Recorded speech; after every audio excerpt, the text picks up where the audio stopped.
Everyone, आज हम start करेंगे वुड डिस्पैच के बारे में। जैसे कि आप बहुत सुनते हैं कि ये टॉपिक जो है आपका बहुत आता है। ये आपके हिस्ट्री का भी टॉपिक है एज वेल एज ये आपके बीएड का भी टॉपिक है। तो ये टॉपिक क्या है कि वुड डिस्पैच जो है बीएड में कुछ इस तरह से आता है कि वुड की विज्ञापित मुख्य संतुष्टि की संक्षिप्त की रखना कीजिए। उन्होंने मतलब ये अंग्रेजी शिक्षा पे है कि जब हमारे एजुकेशन पॉलिसी हो रही थी, राइट, तो एजुकेशन आनी चाहिए थी। ठीक है, तो अच्छी एजुकेशन हो तो आपके 3-4 होते हैं एजुकेशन पॉलिसी निकली थी। जैसे कि आपका पहले 1813 से चार्टर एक्ट जो हुआ था उसमें हुआ था, इसकी बात चली थी, एजुकेशन के बारे में चली थी। उसके बाद जो आपके एजुकेशन की बात चली थी उसमें यह कहते हैं 1844 में एक बार चली थी कि ये कहते हैं इंग्लिश मतलब आना चाहिए, इंग्लिश को रखना चाहिए। फिर आपका जो इंस्टीट्यूट है उसको भी ओपन करवाया गया था। फिर आपका जो ये जो बुक डिस्पैच है ये कहते हैं 1853 का है। ठीक है, 1853 से 54 की कहानी है ये। तो इसमें वुड डिस्पैच में हुआ क्या था कि जो असल में ये जो वुड डिस्पैच है ये एक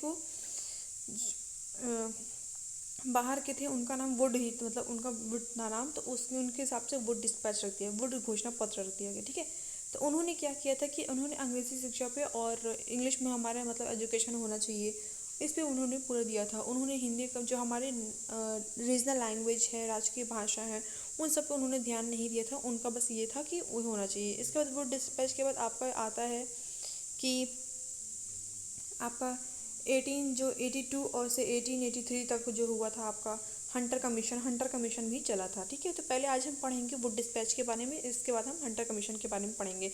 तो वुड डिस्पैच में कैसे हमारे क्वेश्चन आते हैं और हमें किस तरह से इस क्वेश्चन को करना होता है। तो आप यहाँ देख सकते हैं कि कुछ इस तरह से क्वेश्चन आते हैं, जैसे कि इस तरह से आगे कि भारतीय शिक्षा के विकास पर वुड सन 1984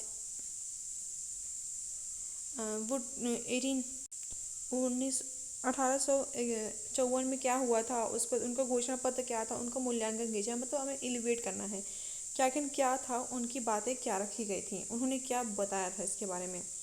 ठीक है, तो इसके बारे में हम ब्रीफ स्टडी करते हैं। तो अगर हम बात कहानी देखें तो हम यहाँ क्या देखेंगे कि हम यहाँ देखते हैं कि जो 1853 में था, इस वर्ष में क्या हुआ था कि आधुनिक शिक्षा मतलब मॉडर्न एजुकेशन पॉलिसी की हम बात चल रही है। ठीक है, मॉडर्न एजुकेशन इंडिया में आना चाहिए, इसका विकास करना चाहिए। तो इसमें ये किशोर अवस्था का संज्ञान दिया हुआ है कि प्रथम प्रदान किया जा सकता है, क्योंकि क्या हुआ था कि इस वर्ष मतलब इस साल क्या हुआ था कि ईस्ट इंडिया कंपनी का आज्ञा पत्र नवीन हुआ था, मतलब उनको रिन्यूअल करना था, उनको फिर से उन्होंने क्या किया, रिन्यूअल किया। क्योंकि हम बताएं ना कि 1813 में इससे पहले बात चली थी, फिर 1844 में इससे पहले फिर उसके बाद बात हुई। तो एक लास्ट में जो कंक्लूजन रखा उन्होंने 1853 से 54 तक रखा कि उससे हम लोग वुड डिस्पैच कहते हैं। फिर बात क्या हुई, इतनी तो बात ठीक है। उसके बाद यहाँ जो बात चलती है,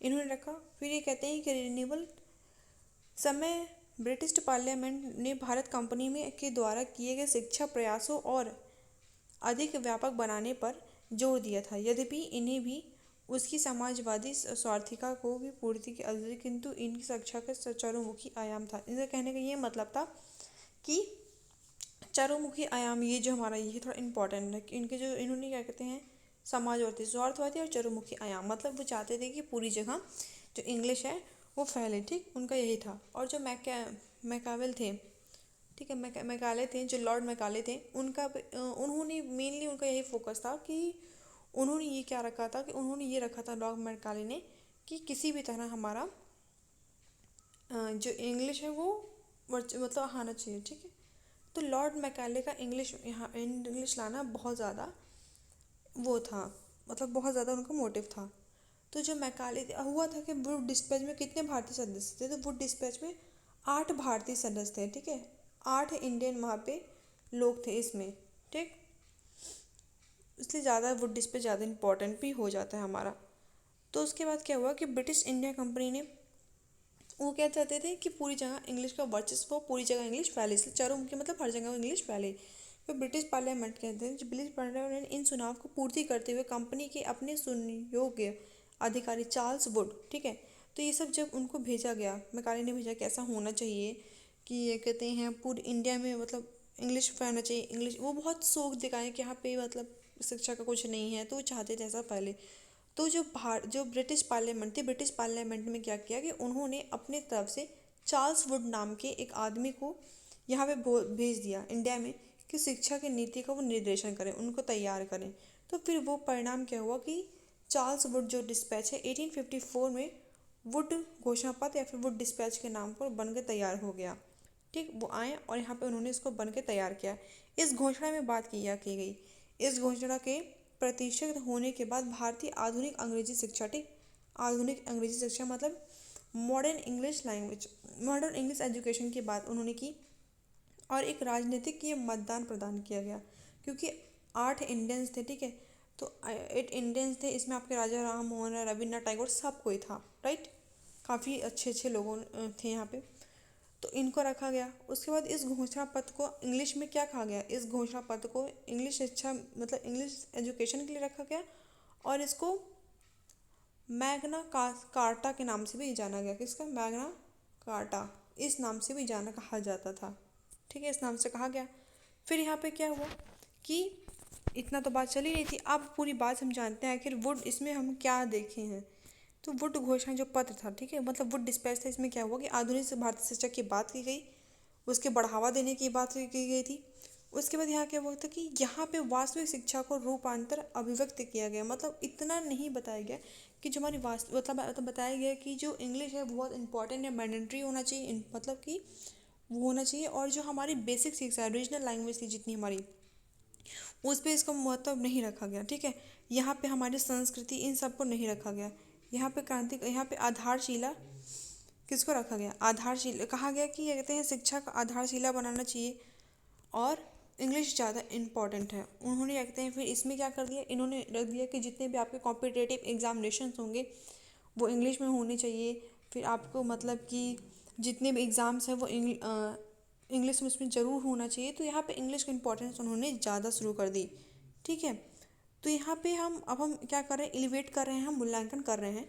तो यहाँ हम देखेंगे कि उन्होंने इस शिक्षा के बारे में क्या क्या लिखा, क्या क्या उन्होंने तुलनात्मक दिया थे, तुलनात्मक चीज़ें दी थी, तो उसको हम ध्यान में देखते हैं। अगर हम वुड के घोषणा पत्र में देखते हैं तो इस घोषणा पत्र में क्या स्थिति लिखी गई थी, उन्होंने बताया कि उनका उद्देश्य क्या था, भावी बौद्धिक शिक्षा नीति से संबंधित था, ठीक। कुछ बिंदुओं पे उन्होंने बहुत ज़्यादा ही फोकस किया था। तो पहला बिंदु अगर आप देखिए तो पहला बिंदु है वो क्या है आपका, कि जो पहला बिंदु है वो आपकी बात करता है कि किस तरह से, मतलब शिक्षा का माध्यम क्या होना चाहिए। पहला पॉइंट उन्होंने क्या दिया कि शिक्षा का माध्यम क्या चाहिए, अंग्रेजी एवं क्षेत्रीय भाषा, मतलब medium of instruction English and vernacular language. उन्होंने भले वर्नाक्युलर लैंग्वेज दिया, बट वर्नाक्युलर लैंग्वेज इतना नहीं था। पहले इंग्लिश क्या था कि इंग्लिश हमारे ग्रेजुएशन लेवल तक था, लेकिन फिर क्या किया, ग्रेजुएशन लेवल से हटा के इंग्लिश को क्या कर दिया गया, आपकी छोटी क्लासेस में भी कर दिया गया, ठीक। उन्होंने कहा कि जो अंग्रेजी एवं जो क्षेत्रीय भाषाएं हैं, ठीक है, शिक्षा प्रदान करने का माध्यम रूप स्वीकार करना चाहिए, मतलब उसको पूरा तरह से वहाँ पे इंग्लिश होना ही चाहिए। रीजनल लैंग्वेज आप रखिए, ठीक है, कोई बात नहीं, लेकिन ज़्यादा इनका फोकस किस पे था, इनका मेन फोकस था कि आपका ये इंग्लिश होना चाहिए, ठीक। फिर घोषणा पत्र में व्यक्त किया गया कि यूरोपियन ज्ञान के प्रयास के लिए अंग्रेजी भाषा तथा अन्य परिस्थितियों में भारतीय भाषाओं के शिक्षा के रूप साथ साथ देखने का आशय व्यक्त किया जा सकता है। कहने के मतलब जिस तरह से हम ये लैंग्वेज का यूज़ करते हैं, अपने कॉमन लैंग्वेज का यूज़ करते हैं, तो उसके साथ साथ अन्य परिस्थितियों में तो कोई भी कंडीशन आ जाए, जो इंडिया की लैंग्वेज है वो इंग्लिश के साथ ही होनी चाहिए। लैंग्वेज किस में होनी चाहिए, अगर आप रीजनल रखते हैं ठीक है, लेकिन इंग्लिश क्या हो गई, इंपॉर्टेंट हो गई, ठीक है, इंग्लिश ज़रूर होना चाहिए, उसके साथ आप रखेंगे ही रखेंगे। उन्होंने इस पर रखा, ठीक। फिर उन्होंने क्या आशय व्यक्त किया, उन्होंने दूसरा पॉइंट क्या दिया, उन्होंने दूसरा पॉइंट ये दिया कि सहाय अनुदान प्रणाली, सहाय अनुदान प्रणाली मतलब कि सरकार अगर कहते हैं यहाँ पे क्या सहाय अनुदान, मतलब यहाँ से बातें चल रही है कि वहाँ पे वो हेल्प करेंगे, ठीक है। तो स्थानीय निकायों में कमीशन यहाँ पे करते हैं कि grant in aid system graduation transfer to government institution to management local bodies. कहने का ये मतलब है कि अगर कोई उनको पैसा वैसा चाहिए, जैसे कि मनी वनी चाहिए, तो वो क्या करेगी, गवर्नमेंट जो बॉडीज़ है, जो गवर्नमेंट है वो उनको देगी, ठीक, उनकी हेल्प करेगी इस चीज़ में। फिर वो कहते हैं कि साथ ही उन्होंने ये बोला कि सहायता अनुदान तो देंगे ही। फिर उन्होंने कहा कि एक बात उन्होंने रखी। वो बात क्या रखी उन्होंने? वो बात उन्होंने ये रखी कि जैसे कि ये घोषणा में कुछ विचार व्यक्त किए गए। हम भारत में उसी सहायक अनुदान प्रणाली को लागू रखना चाहते हैं जो इस देश में सफलतापूर्वक संपादित किया जा सके। वो इस बात को रखते हैं, जो वो जीते उन्होंने इस बात को रखा कि अगर हम रखना चाहते हैं तो वो चीज़ रखना चाहते हैं जिसमें सहायता और सफलतापूर्वक दी जाती है। जैसे कि हम अगर इंग्लिश मॉडर्न एजुकेशन लाते हैं तो जो लोकल गवर्नमेंट बॉडीज़ हैं उनको फॉलो करना चाहिए और उनकी हेल्प करनी चाहिए, राइट। फिर उन्होंने और क्या रखा? उन्होंने और बात इसी पे कही कि इस प्रणाली इस प्रकार इसमें हम स्थानीय संसाधनों की सहायता की भी कामगा कर सकते हैं। जैसे कि स्थानीय संसाधन मतलब वही रीजनल जितनी भी चीज़ें हैं आपको इसमें धन देना पड़ेगा, धन का करना पड़ेगा, ठीक। वही देखिए यहाँ बात करते हैं ना, सरकारी धन के व्यक्ति से प्रभावित व्यय से संभावित प्रगति नहीं होती है, ठीक। तो वही इकोनॉमिकल कंडीशन की बात कर रहे हैं ना। वो थर्ड पॉइंट क्या देते हैं? वो थर्ड पॉइंट अपनी देते हैं कि सरकारी संस्थाओं में शैक्षिक धार्मिक शिक्षा की व्यवस्था, vernacular region education in government education. कहने का ये मतलब है कि अगर क्या कहते हैं धार्मिक शिक्षा देना चाह रहे हैं, ठीक है, तो अगर किसी आप संस्था में देना चाह रहे हैं तो आप कर सकते हैं, लेकिन ऐसा भी नहीं है कि आप वहाँ पे धर्म, क्योंकि धर्मनिरपेक्ष की बात कर रहे हैं ना, कि आप एक ही चीज़ को ना लेके चलिए कि अगर आप जैसे कि मदरसा है तो सिर्फ मदरसा को ही आप पढ़ा रहे हैं, आप हिंदू है तो सिर्फ हिंदू को ही पढ़ाने, चर्च है तो सिर्फ चर्च। ऐसा नहीं है। उनका ये कहने का मतलब था कि सॉवरेंट होना चाहिए, मतलब हर कोई पढ़ सके, ठीक है। यहाँ पे एक अलग जाति पात करने का उन्होंने मना कर दिया था। उन्होंने क्या लिखा था? समस्त सरकारी संस्थाओं में धर्मनिरपेक्ष शिक्षा, धर्मनिरपेक्ष मतलब कोई भी धर्म का आदमी आके पढ़ सके, ठीक है। फिर अन्य पुस्तकों के साथ साथ धर्म ग्रंथ की बाइबल को भी पुस्तकालय में स्वीकार्यता दिया जाना जाए। कहने का ये मतलब था क्योंकि वो चाहते थे कि वो अपने धर्म का प्रचार भी करना चाहते थे अगर वो बाइबल रखे थे, क्योंकि उन्होंने क्या कर दिया था, उन्होंने भगवत गीता को आपको हिंदी में ट्रांसफ़र करवा दिया क्योंकि वो नॉलेज लेना चाहते थे कि आखिर हम चाहते क्या हैं। तो वो समझ गए थे कि हम इन सब से इंस्पायर होते हैं, जैसे भगवत गीता से इंस्पायर होते हैं, कुरान से हम इंस्पायर होते हैं, हम क्या कहते हैं उपनिषदों से उस इंस्पायर होते हैं। तो उन्होंने फिर बाइबल लाया और बाइबल का भी हिंदी और इंग्लिश वर्जन दोनों ने जाके उन्होंने क्या किया कि वो मैंडेटरी कर दिया कि पुस्तकालय में होना ज़रूरी हो रहा है, ठीक है, लाइब्रेरी में होना चाहिए। उसके बाद फिर उन्होंने क्या कहा कि उसके साथ साथ वो कहते हैं कि पुस्तकालय में रखना ज़रूरी है। उसके बाद छात्र चाहे तो स्वतंत्रता पूर्वक उसका अध्ययन कर सकते हैं। मतलब अगर वो कोई बच्चा किसी धर्म के बारे में पढ़ना चाहता है तो उसको कोई बाउंडेशन नहीं है। जैसे कि नॉर्मल बात करें, अगर हम चाहते हैं कि हम बाइबल पढ़ना चाहें तो हमें कोई बाउंडेशन नहीं है कि नहीं आप हिंदू आप पढ़ नहीं सकते हैं। कोई भी धर्म की चीज़ें पढ़ सकता है, ठीक है। इसमें कोई किसी चीज़ पे वो नहीं लगाया था, प्रतिबंध नहीं लगाया गया था। ग्रंथ पढ़ सकता है, उससे संबंधित जिज्ञासा जितनी भी जानकारी हो अगर शिक्षक देना चाहते हैं तो उसे पूछ भी सकते हैं और शिक्षकों से, और वो उसको ग्रहण भी कर सकते हैं। फिर उन्होंने टीचर ट्रेनिंग की बात की थी। उन्होंने टीचर ट्रेनिंग की क्या बात की? उन्होंने बताया कि शिक्षक परीक्षण भी होना चाहिए। वुड के घोषणा पत्र में यह स्तुति की गई थी कि इंग्लैंड के टीचर ट्रेनिंग्स कॉलेज की स्थापना की जाए। वो कहना चाहते थे कि जिस तरह से टीचर ट्रेनिंग मतलब कि अगर कोई टीचर पढ़ाने जा रहा है तो उसके पास उसको दोनों नॉलेज होनी चाहिए, मतलब इंग्लिश और हिंदी दोनों नॉलेज होनी चाहिए, जिससे कि वो अपनी इंग्लिश चीज़ों को दूसरों पे लगा सके। क्योंकि अगर हम देखते हैं कि कोई चीज़ें हमारे पे बोली जाए, हम नहीं उसको पढ़ पा रहे हैं और कोई हमारी हेल्प कर रहा है तो हम उसको इमिडिएट करने का कोशिश करते हैं, ठीक है। इमिडिएट जब हम करते हैं उसको लेते हैं हम अंदर अपनी तरफ लेते हैं तो उससे हम सीखते हैं। तो इसलिए टीचर ट्रेनिंग मतलब किस तरह से पढ़ाना चाहिए, किस तरह से पढ़ाया जाना चाहिए, उसकी चीज़ें होनी चाहिए, वो इंस्टीट्यूट से होना चाहिए, ठीक। उसके बाद इस कार्य में अच्छे व्यक्ति को आकृति करने की छात्रवृत्ति उत्तम। ये यहाँ पे क्या बात कर रहे हैं? यहाँ पे ये कहते हैं कि साथ ही छात्रवृत्ति मतलब कि अगर कोई बच्चा टॉप कर रहा है, ठीक है, तो उसमें क्या करेंगे कि उनको हम क्या, जब वो टॉप कर रहा है तो उसको हम स्कॉलरशिप देंगे, छात्रवृत्ति देंगे। उनमें वेतन की सुविधा एवं कि यहाँ पे जब टीचर्स आ रहे हैं ट्रेनिंग का, जो टीचर आके आपको पढ़ा रहे हैं उनको भी आप पैसा देंगे और उनको उनका उत्तम वेतन, मतलब कि ये नहीं कि बस वो आके चला फ्री में चले गए, उनको भी आप पैसा देंगे, ठीक है। बिकॉज वो टीचर है, वो आपको टीच करा रहे हैं, वो अपना टाइम आपको दे रहे हैं। इस तरह से क्या हुआ कि ये शिक्षण के व्यवसाय अन्य सरकारी व्यवसायों में समान सम्मान प्राप्त हो सकते हैं। इससे क्या हुआ कि एक गवर्नमेंट हो गया, ठीक है, गवर्नमेंटी जब ये चीज़ हो गई, क्योंकि जब कोई बाहर से आ रहा है, गवर्नमेंट आपको पढ़ा रहा है, जैसे टीचर होते हैं आपको पढ़ाते हैं तो गवर्नमेंट टीचर है तो उनको मिलता है, इस तरह से वो ये सरकारी काम भी हो गया। तो यहाँ पे वो टीचर ट्रेनिंग की बात की, उन्होंने वुमेन के एजुकेशन पे भी बोला था, स्त्री शिक्षा पे बोला था। उन्होंने बोला था कि यहाँ पे जो स्त्री शिक्षा के प्रति सतर्क होने की बहुत ज़रूरत है, ठीक, क्योंकि यहाँ पे स्त्री शिक्षा नहीं थी लेकिन मतलब बहुत बहुत निम्न स्तर की थी, जिसका कोई मतलब ही नहीं था, दिया नहीं जाता था। अपनी पुत्री को उच्च शिक्षा के लिए प्रोत्साहित कर सकते थे, ठीक, अगर कोई पढ़ाना चाहता है तो वो पढ़ाएं आराम से।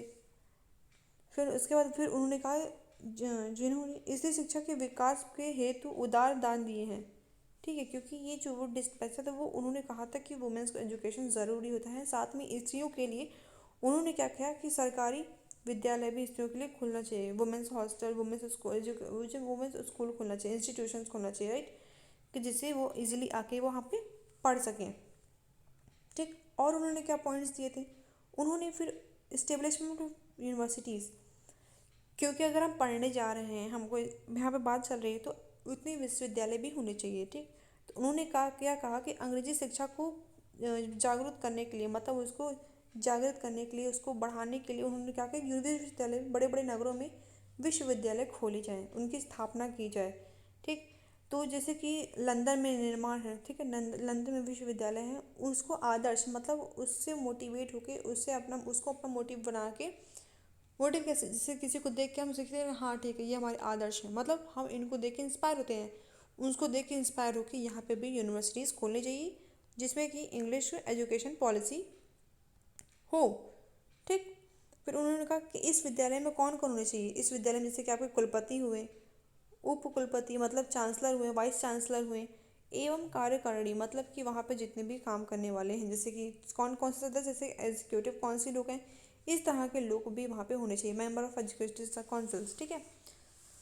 फिर वहाँ पे एक सीनेट भी होना चाहिए, का निर्माण करेंगे जो कि विश्वविद्यालय के लिए नियम बनाए गए प्रबंध कराएगी। सीनेट क्या करती है, जैसे कि आपका कोई फंक्शन हुआ तो वहाँ पे उस सीनेट में फंक्शन होगा, या फिर कोई अगर कोई प्रतियोगिता कार्यक्रम हुई तो उधरी साइड आपका प्लेग्राउंड भी होगा। तो ये सब क्या था, सीनेट क्या करता था, सीनेट मेन जो है वो आपका क्या काम करता था कि चीज़ों को हैंड ओवर करने का काम करता था, मतलब वो अपने हाथ में लेता था और पूरे, मतलब एक तरह से सीनेट को आप ऑफिस कह सकते हैं, ठीक, एज अ ऑफिस वर्क था, वो ऑफिशियल था, ठीक। फिर उन्होंने क्या दिया, एक्सपेंशन ऑफ मास एजुकेशन, कि जन शिक्षा में प्रसार किस तरह से किया जाए, अगर आप ला रहे चीज़ें तो उसको फैलाओ भी तो ना, ऐसे तो नहीं है ऐसा आपको पता है सिर्फ, तो आपको हर लोगों को बताना होगा कि ये चीज़ ऐसी आई है, इसको आप ऐसे करोगे। इसमें कैसे कर सकते थे कि आप किस तरह से पहुँचा सकते थे कि जन जन शिक्षा के प्रसार में बहुत अधात पहुँचना था, अतः सरकार की प्राथमिक शिक्षा के क्षेत्र में अधिक धन लगाकर प्रत्येक जिले में इस उचित व्यवस्था करेगी चाहिए। मतलब कि कहने का था कि अब प्रसार कैसे करोगे, आपको जगह जगह स्कूल खुलवाना चाहिए, ठीक, आप स्कूल खुलवाओगे, इंस्टीट्यूशंस खुलवाओगे तो लोग वहाँ जाके पढ़ेंगे, क्योंकि डिस्टेंस प्रॉब्लम भी होती है। अगर आप एक जगह, जैसे कि हम वहाँ पे सबसे पहले सब काम कहाँ होता था, तो फोर्ट विलियम कॉलेज उन्होंने खुलवा दिया, तो लखनऊ, सॉरी, कोलकाता में आपको खुलवा दिया, तो वैसा नहीं हो जो कि कोलकाता जाएगा, डिस्टेंस भी प्रॉब्लम है ना। तो ऐसे उन्होंने कहा कि हर एक बड़े बड़े नगरों में या फिर छोटे छोटे शहरों में आप जाके क्या कीजिए, उसको खुलवाइए, ठीक, इंस्टीट्यूशन खुलवाइए, स्कूल खुलवाइए, जिससे इंसान जाके वहाँ पढ़े, ठीक है। फिर उन्होंने फिर क्या कहा कि देसी देसी विद्यालय में सुधार करें एवं निर्धन छात्रों हेतु छात्रवृत्ति की व्यवस्था करें, ताकि, क्योंकि छात्रवृत्ति की व्यवस्था करेंगे ताकि ये उच्च शिक्षा की ओर अग्रसर हो सके। जैसे कि अगर आपको मिलता है, आप फाइनेंशियल थोड़ा सा वीक हैं, और फाइनेंशियल वीक होने के बाद अगर आपको छात्रवृत्ति मिल रही है, आपको पैसा मिल रहा है, तो आप और पढ़ना चाहोगे, आप अपने मन का जितना, मतलब जितना हो सके उतना पढ़ना चाहोगे। आप आधे से ज़्यादा लोग क्यों नहीं पढ़ते हैं, क्योंकि फाइनेंशियल सपोर्ट नहीं रहता भाई। फाइनेंशियल सपोर्ट ही नहीं है तो आप पढ़ोगे कैसे, आप सोचोगे यार पहले फाइनेंशियल तो हो जाए, वरना हम पढ़ाई कैसे कर पाएंगे। तो फाइनेंशियल मतलब क्यों, पढ़ने के लिए मनी चाहिए, तो वो छात्रवृत्ति इसलिए देते थे जिससे वो आगे पढ़ने के लिए प्रोत्साहित हो, अग्रसर हो, मतलब उसको प्रोवोक करने का काम करें। फिर वुड्स ने क्या लिखा था, तो वुड्स ने फिर उसके बाद लिखा, अब हमारा ध्यान इस महत्वपूर्ण प्रश्न की ओर है कि केंद्रित होना चाहिए जिसकी अभी तक अवहेलना की गई है। कि मतलब ये सेंट्रल की बात कर रहे हैं, ठीक है। अभी सेंट्रल होना चाहिए, जो कि अभी तक कोई एग्री नहीं हो रहा था इसके लिए, मतलब सब इसके अगेंस्ट जा रहे थे। अर्थात ये कहने का, इसको एक्सप्लेन करते हैं, कहने ये अपनी बात फिर रखते हुए कहते हैं बुर्जी, अर्थात जीवन के सभी अंगों के लिए लाभदायी एवं व्यवसायिक शिक्षा उस विशाल जनसमूह की शिक्षा की किस प्रकार दी जाए जो कि सहायता के बिना स्वयं लाभदायक शिक्षा के प्राप्त करने में पूरा असमर्थ हैं। कहने का ये मतलब था कि अगर हम एजुकेशन किसी को दे रहे हैं, हम एजुकेशन प्रोवाइड करा रहे हैं, तो ऐसा तो नहीं है कि फालतू। अब ऐसा व्यवसायिक मतलब कोई आपका, जिससे आप अपनी बिजनेस शुरू कर सको, ठीक। वो ऐसी एजुकेशन जिससे कि आप आगे चल के कोई काम काज कर सको, राइट। जैसे कि आज कहते हैं, हम पढ़ते हैं, अगर आप कोई लॉ की प्रोफेशन कर रहा है, लॉ की डिग्री ले रहा है, तो क्यों? क्योंकि उसको लॉ फील्ड में आगे बढ़ना है, वहाँ पे उसका व्यवसाय है, वो अपना काम कर सकता है, ठीक है। तो ऐसे ही व्यवसाय, जैसे कि एमबीए कर रहा है तो वहाँ पे वो बिजनेस के फील्ड में जाएगा। फिर आगे कहते हैं, जितने भी अगर बीएड कोई कर रहा है तो वो टीचर की फील्ड में जाना चाहता है, या फिर कोई एमए कर रहा है तो उसके आगे भी डिग्री लेना चाहता है, कोई डॉक्टरेट की डिग्री पढ़ रहा है, डॉक्टर बनना चाहता है। तो इस तरह से क्या है, व्यावसायिक एजुकेशन रहना चाहिए, ठीक है, जिससे कि आगे वो क्या करे, उसकी जो पढ़ने का है, उसने जिसने पढ़ाई की है उसका भी कोई मतलब निकले। तो इस तरह से उन्होंने जो मेन फोकस दिए थे, तो पहले क्या किए थे उन्होंने, जन शिक्षा पे, मास एजुकेशन पे फॉलो मतलब फैलाया कि मास एजुकेशन मेन पॉइंट है। फिर उन्होंने कहा कि विश्वविद्यालय बनवाना चाहिए। फिर उसके बाद उन्होंने कहा कि वो वुमेन्स शिक्षा की बात किए थे, ठीक है। तो वुमेन्स एजुकेशन की बात करने के बाद उन्होंने क्या किया कि शिक्षित टीचर ट्रेनिंग की बात की। तो ये सब चीज़ें हैं जो कि इम्पॉर्टेंट है, ठीक है। I hope it is clear to you all. Thank you everyone.